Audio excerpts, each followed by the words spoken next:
ಜೊತೆ ಇದ್ದಾರೆ. ಅವ್ರು ಹೇಳಿದ್ರು ನಮಗೆ ಎರಡು ವಿಚಾರ ಇತ್ತು. ಒಂದು 400 ಪ್ಲಸ್ 400 ಪಾರ್, ಮತ್ತೊಂದು ಪ್ರಧಾನಿ ಆಗ್ತಾರೆ ವಾಪಸ್ ಅಂತ.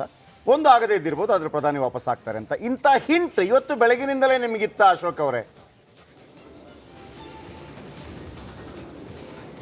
ಪ್ರಾರಂಭದಲ್ಲೇ ಬೆಳಗ್ಗೆ ಬಂದಂಥ ಸಮೀಕ್ಷೆಗಳು ಏನು ನಾವು ನೋಡಿದ್ರೆ ರಿಸಲ್ಟ್ಗಳೇನು ಬರ್ತಾ ಇತ್ತು, ಆಗಲೇ ಅನಿಸ್ತು ನಮಗೆ ನಾವು ಅಷ್ಟು ರೀಚ್ ಆಗಲ್ಲ, ಅಲ್ಲಿಗೆ ರೀಚ್ ಆಗಲ್ಲ ಅನ್ನೋದು ನಮ್ಗೆ ಅರ್ಥ ಆಯಿತು. ನಮ್ದು 300 ಆಸ್ಪಾಸು ಅಂತ ಅಂದ್ಬಿಡ್ರಿ, ನೋಡಿದ್ರೆ 395, 295, 300 ಆಸ್ಪಾಸಲ್ಲೇ ನಾವು ನಿಲ್ಲುವಂಥ ಸ್ಥಿತಿಗೆ ಬಂದಿದೆ. ಒಟ್ಟಾರೆ ನಾಳೆ NDA ಮೀಟಿಂಗ್ ಇದೆ.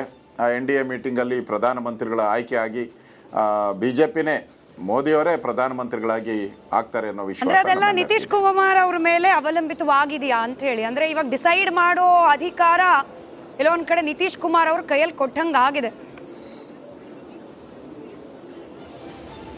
ಅಲ್ಲ, ಅವರು NDA ಪಾರ್ಟ್ನರ್ ಅಲ್ಲ. ಈಗ ಹೇಗೆ ಕಾಂಗ್ರೆಸ್ ಅವರು ಅವ್ರು ಗೆದ್ದಿರೋ ನಾವು 250 ಸ್ಥಾನ BJP ನಾವು ಗೆಲ್ತಾ ಇದ್ದೀರಿ, ಆದರೆ ಕಾಂಗ್ರೆಸ್ ಅವರು ಗೆಲ್ತಾ ಇರೋದೆಷ್ಟು 100 ಸ್ಥಾನ, ಅವ್ರಿಗಿಂತ 150 ಸ್ಥಾನ ಹೆಚ್ಚಿದ್ದೀರಿ. ನಾವೇ ದೇಶದಲ್ಲಿ ಇಂಡಿವಿಜುವಲ್ ಆಗಿ ಆಸ್ ಎ ಪಾರ್ಟಿ ನಾವೇ ನಂಬರ್ 1 ಅಲ್ಲಿ ಇರೋದು, ನಾವೇ 1 ಅಲ್ಲಿ ಇರೋದು. ನರೇಂದ್ರ ಮೋದಿ ಅವರು ಒಂದು ಕಾಡಿನ ರಾಜಂತರ ಬದುಕಿದವರು, ಒಂಥರ ಅವರದ್ದೇ ನಡೆದದ್ದೇ ದಾರಿ ಅನ್ನೋಂಥ ರೀತಿಯಲ್ಲಿ. ಈಗ ಯಾವುದಾದ್ರೂ ನಿರ್ಧಾರ ಕೈಗೊಳ್ಳಬೇಕು ಅಂತಂದ್ರೆ ನಿತೀಶ್ ಕುಮಾರ್ ಹತ್ರ ಕೇಳಬೇಕು ಅಥವಾ ಚಂದ್ರಬಾಬು ನಾಯ್ಡು ಹತ್ರ ಕೇಳಬೇಕು. ನರೇಂದ್ರ ಮೋದಿ ಅಂತ ಅವರ ವ್ಯಕ್ತಿತ್ವಕ್ಕೆ ಅದು ಸರಿಯಾಗತ್ತಾ ಅಂತ ಒಂದು ಡೌಟ್. ಅಲ್ಲ, ಕಾಲಕ್ಕೆ ತಕ್ಕಂತೆ ನಾವು ಬದಲಾಗಬೇಕಾಗಿದೆ.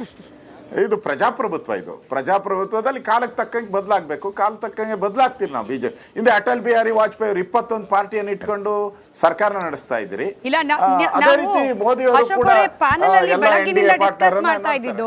ಈ ನಂಬರ್ಸ್ ಫ್ಲೆಕ್ಟ್ ನಡಿ ಈಗ ಶುರು ಮಾಡೋಣ.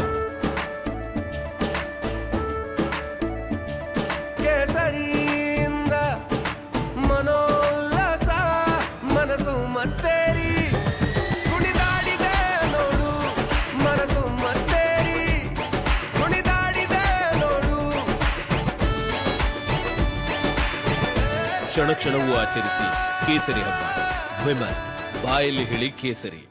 ಶುರುವಾದಾಗ ಡಿಸ್ಕಸ್ ಮಾಡ್ತಾ ಇದ್ದಿದ್ದು ನಿಮ್ಮ ಬಹುತ್ವಾಕಾಂಕ್ಷಿಯ ಯೋಜನೆಗಳಿತ್ತಲ್ಲ, UCC, CAA, one nation one election, ಇದೆಲ್ಲ ಹೆಂಗ್ ತರ್ತೀರಿ?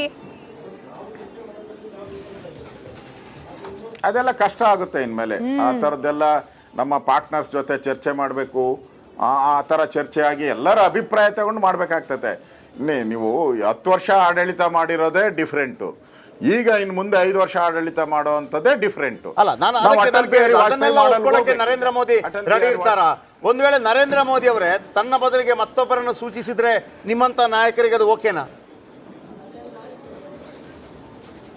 ಇಲ್ಲ, ನರೇಂದ್ರ ಮೋದಿಯವರು ದೇಶದ ಈಗಿನ ಪರಿಸ್ಥಿತಿಯಲ್ಲಿ ದೇಶವನ್ನ ಕಾಯುವ ಒಬ್ಬ ಕಾವಲುಗಾರ ಅಂದ್ರೆ ನರೇಂದ್ರ ಮೋದಿ ಒಬ್ಬರು ಅನ್ನೋದು ನಮ್ಮೆಲ್ಲರಿಗೂ ಗೊತ್ತಿರೋದು. ನಮ್ಮೆಲ್ಲ ಪಾರ್ಟಿಯ ಕಾರ್ಯಕರ್ತರಿಗೂ ಕೇಳಿದ್ರು ಇವತ್ತು ಕೂಡ ಮೋದಿ ಅಂತಾನೆ ಎಲ್ಲರೂ ಮಾತಾಡುವಂಥದ್ದು. ಆದ್ರಿಂದ ಮೋದಿ ಅವರೇ ನಮ್ಮ ಪ್ರಧಾನಿ ಆಗ್ಬೇಕು ಅನ್ನೋದು ನಮ್ಮ ಅಭಿಪ್ರಾಯ. ಹೌದು. ಬಟ್ ನ್ಯಾಷನಲ್ ಚಾನೆಲ್ 1ರಲ್ಲಿ ಬ್ರೇಕಿಂಗ್ ನೋಡ್ತಾ ಇದ್ದೆ, ನಿತೀಶ್ ಕುಮಾರ್ ಅವ್ರಿಗೆ ಅದೇನೋ ಡೆಪ್ಯೂಟಿ ಪ್ರೈಮ್ ಮಿನಿಸ್ಟರ್ ಆಗ್ಲಿಕ್ಕೆ ಆಫರ್ ಹೋಗಿದೆಯಂತೆ ಇಂಡಿಯಿಂದ. ನೀವು ಹೇಳ್ತಿದ್ದೀರಿ NDA ಅಲ್ಲೇ ಇದ್ದಾರೆ ಅಂತ, ಬಟ್ ಅವರ ಸ್ವಭಾವ ನಿಮಗೂ ಗೊತ್ತಿದೆ. ಇದ್ದಾರೆ ಇವಾಗ ಪ್ರೆಸೆಂಟ್ ಟೆನ್ಸ್, ಫ್ಯೂಚರ್ ಟೆನ್ಸ್ ಗೊತ್ತಿಲ್ಲ ನಿತೀಶ್ ಕುಮಾರ್ ಅವ್ರದ್ದು. ನೋಡಿ, ನಿತೀಶ್ ಕುಮಾರ್ ಅವರು ಬೆಳಗ್ಗೆನೆ ಅವರು ಪತ್ರಿಕಾ ಹೇಳಿಕೆಯನ್ನ ಕೊಟ್ಟಿದ್ದಾರೆ. ಈ NDA ಗೆಲುವಿಗೆ ನಾನು ಸಂತೋಷ ವ್ಯಕ್ತ ಮಾಡ್ತಾ ಇದ್ದೀನಿ, ಈ ಗೆಲುವು NDAದು ಅಂತ ಸ್ಪಷ್ಟವಾಗಿ ಹೇಳಿದ್ದಾರೆ. ಸೊ ನನ್ಗನ್ಸ್ತೈತೆ ನಾಳೆ ಮೀಟಿಂಗು ಕಾದ್ ನೋಡೋಣ. ಇನ್ನೇನು, ಇನ್ನೊಂದು 10-12 ಗಂಟೆ ಆದ್ರೆ ನಾಳೆ ಮೀಟಿಂಗ್ ನಡೆಯುತ್ತೆ. ಮೀಟಿಂಗ್ ಅಲ್ಲಿ ಯಾರ್ಯಾರು ಭಾಗವಹಿಸ್ತಾರೆ ಅದರಲ್ಲಿ ಸ್ಪಷ್ಟವಾದಂತ ಕ್ಲಾರಿಟಿ ಬರುತ್ತಲ್ಲ. NDA ನಲ್ಲಿ ಯಾರ್ಯಾರು ಇದ್ದಾರೆ ಅವ್ರು ಯಾವ್ದಾದ್ರು ಜಂಪ್ ಆಗ್ಬೋದಲ್ಲ NDAಗೆ. ಓಕೆ, ಒಂದು ದ್ವಂದ್ವ ಇದೆ. ನೀವು ಜಂಪ್ ಅಂತ ಹೇಳುವಾಗ ನನಗೆ ನಿಮ್ಮ ಆಪರೇಷನ್ ಕಮಲ ನೆನಪಾಯ್ತು. ಆಪರೇಷನ್ ಕಮಲ ಅಂತ ಹೆಸರು ಕೊಟ್ಟವರೇ ನೀವು. ಇನ್ನು ನ್ಯಾಷನಲ್ ಮಟ್ಟದಲ್ಲಿ ಆಪರೇಷನ್ ಕಮಲ ಮಾಡ್ತೀರಂಗೆ?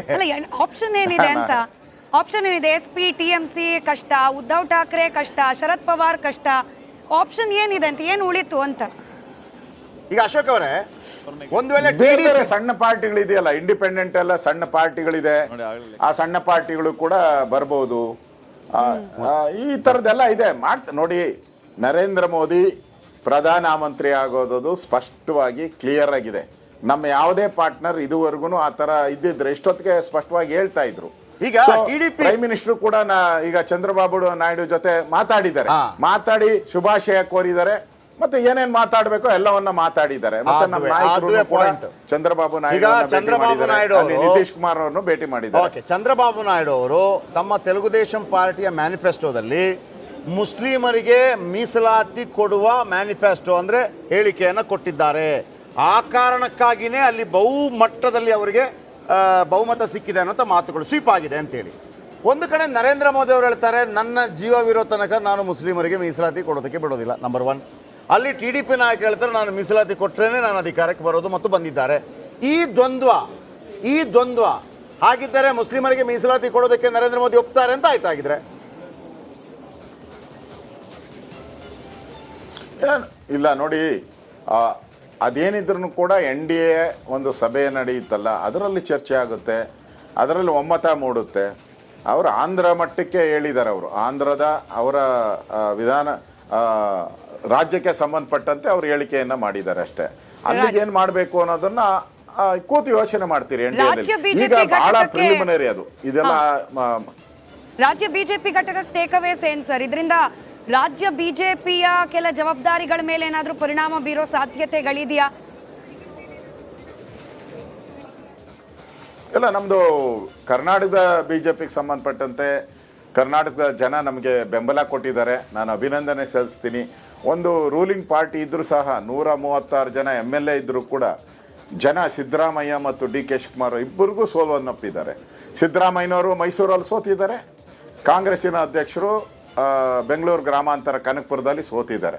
ಅಂದರೆ ಸ್ಪಷ್ಟವಾಗಿ ಈ 136 ಇದ್ದೀರಿ ಅಂತ ದುರಾಂಕಾರದಿಂದ ಕೊಬ್ಬಿನಿಂದ ಏನು ಮೆರಿತಾ ಇದ್ರು ಅದಕ್ಕೊಂದು ಅಂತ್ಯ ಆಡಿದ್ದಾರೆ. ಇವತ್ತು ಇವರಿಬ್ಬರ ಒಂದು ಆಡಳಿತಕ್ಕೆ ಜನ ತಿರಸ್ಕಾರ ಮಾಡಿದ್ದಾರೆ. ಆದ್ರಿಂದ ಕರ್ನಾಟಕದ ಬಿಜೆಪಿ ಮಟ್ಟಿಗೆ ನಮಸ್ಕಾರ, ಕರ್ನಾಟಕ ಪ್ರೈಮ್ ಟೈಮ್ಗೆ ಸ್ವಾಗತ. ನಾನು ಜಯಪ್ರಕಾಶ್ ಶೆಟ್ಟಿ. ಇಡೀ ಕರ್ನಾಡು ಇವತ್ತು ರೆಬೆಲ್ ಆಗಿ ನಿಂತಿದೆ.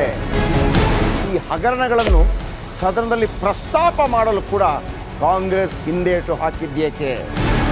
ನಿಮ್ಗೆ ಸಂಬಳ ಅದಕ್ಕೆ, ನಿಮಗೆ ವಾಹನ ಅದಕ್ಕೆ, ನಿಮಗೆ ವೆಪನ್ ಅದಕ್ಕೆ, ನೀವು ಅದನ್ನು ಸೆರೆ ಹಿಡಿಬೇಕಾಗಿತ್ತು. ನೀವು ವಿದ್ಯುತ್ ಬರ ಇದೆ ಅಂತ ಹೇಳ್ತಾ ಇದ್ದೀರಿ, ಎಲ್ಲಿ ಬರ ಇದೆ ನೀವು ಹೇಳಬೇಕು. ಪಾಕಿಸ್ತಾನ್ ಆಕ್ಯುಪೈಡ್ ಕಾಶ್ಮೀರ್ ಅದು ಎಂದೆಂದಿಗೂ ನಮ್ಮದು. 40 ಮೆಷಿನ್ಗಳು ತಂದಿತ್ತು ನೋಟ್ ಎಣಿಸುವುದಕ್ಕೆ, ಅದೇ ಹಾಳಾಯಿತು. ಮಥುರಾದ ಗಲಾಟೆ ಇದೆಯಲ್ಲ, ಅದು ಸ್ಥಳೀಯವಾಗಿ ಕೂತು ಪರಿಹರಿಸಬಹುದಾದಂಥ ಕಾನೂನಿದೆ.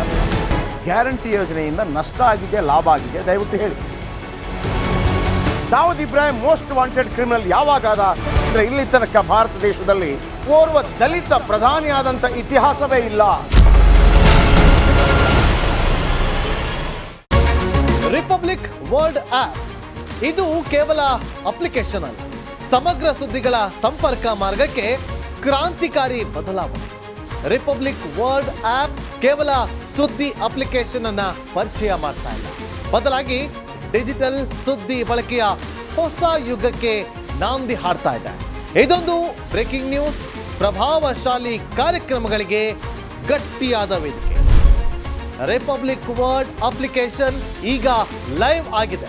ಗೂಗಲ್ ಪ್ಲೇ ಸ್ಟೋರ್ ಮತ್ತು ಆಪಲ್ ಆಪ್ ಸ್ಟೋರ್ ಎರಡರಲ್ಲೂ ಲಭ್ಯವಿದೆ. ಈಗಲೇ ಡೌನ್ಲೋಡ್ ಮಾಡಿ.